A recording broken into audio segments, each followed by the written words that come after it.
Hello, my friend. I'm Jin Kai. Today, we will talk about the foreign exchange risk management. My lecture can be divided into four major parts.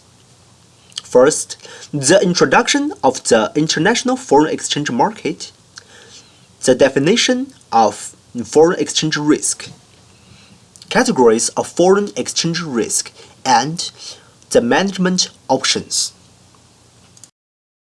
Now, let's start the first section. The foreign exchange market is a global market for the trading of currency.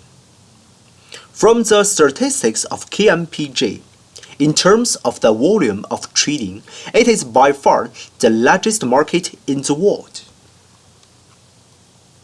Unlike a stock market, the foreign exchange market is divided into levels of exercise. At the top is the interbank market, which is made up of the largest commercial banks and security dealers.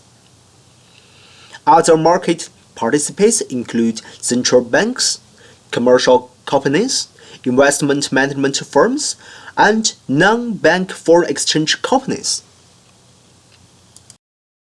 What is foreign exchange risk? According to the Wikipedia, foreign exchange risk is a financial risk that appears when a financial transaction is denominated in a currency rather than the base currency of the company.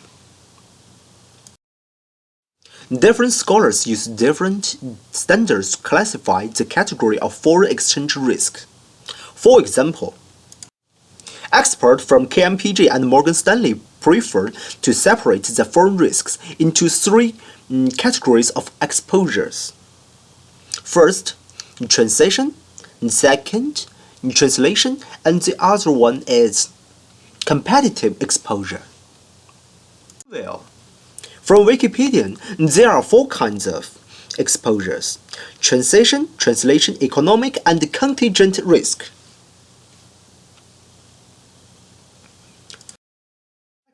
I will focus on the last two kinds of risks: economic exposure and contingent exposure. A firm has economic exposure to the degree that its market value is influenced by unexpected exchange rate changes.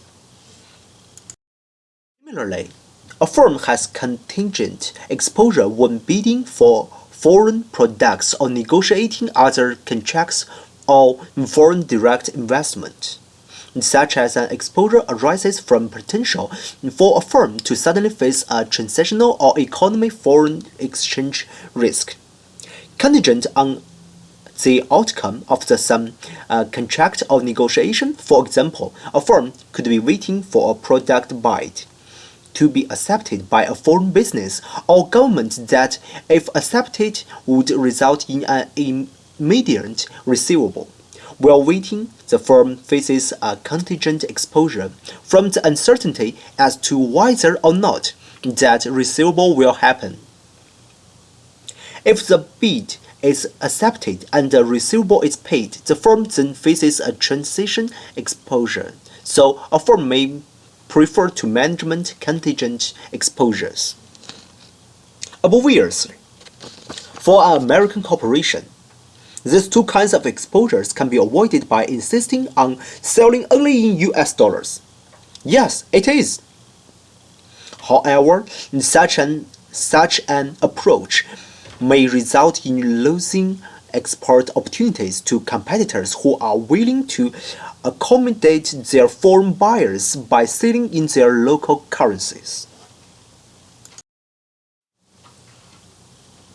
A variety of options that are available for reducing short-term FX exposure.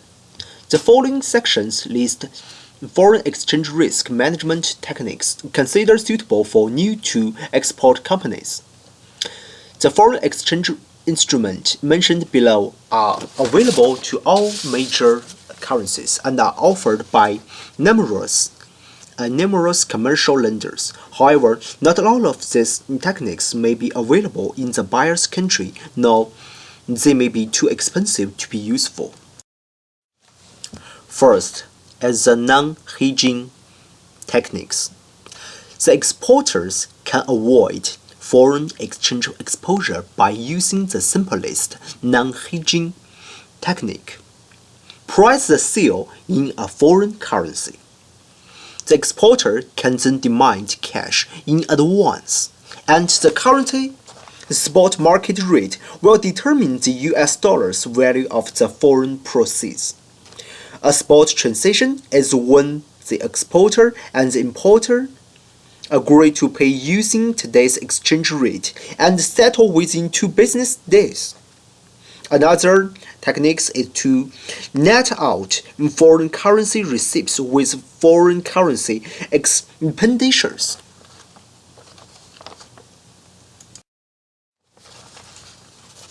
The second method is forward. The most direct method is a forward contract, which enables the exporter to sell a set amount of foreign currency at a pre-agreed exchange rate, with a delivery date from 3 days to 1 year into the future. For example, suppose US goods are sold to an American company for 125 million yen on a 30-day terms, and that a forward rate for 30-day yen is 125 yen to the dollar. The US exporter can eliminate the exposure by contrasting to deliver 125 million yen to his bank in 30 days in exchange for payment of 1 million US dollars. Such a forward contract will ensure that the US exporter can convert 125 million yen into 1 million US dollars, regardless of what may happen to the dollar to yen exchange rate over the next 30 days.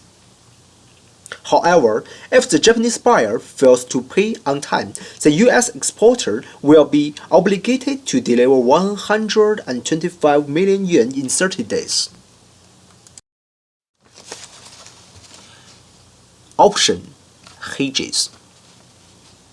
If there is a serious doubt about whether a foreign currency sale will actually be completed and collected by any particular date, an option may be worth considering.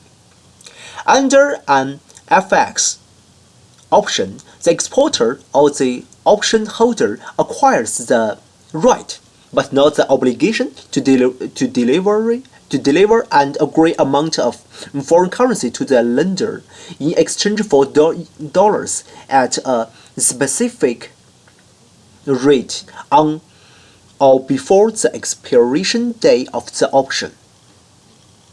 As opposed to a forward contract, an option has an extra fees, which is similar to a premium paid for an insurance policy. If the value of the foreign currency goes down, the exporter is protected from loss. On the other hand, if the value of the foreign currency goes up, the exporter can sell the option back to the lender or simply let it expire by selling the foreign currency on the spot market for more US dollars than originally expected. But the fee would be always appears. Okay, thank you for your time. Wish you have a nice day. Thank you.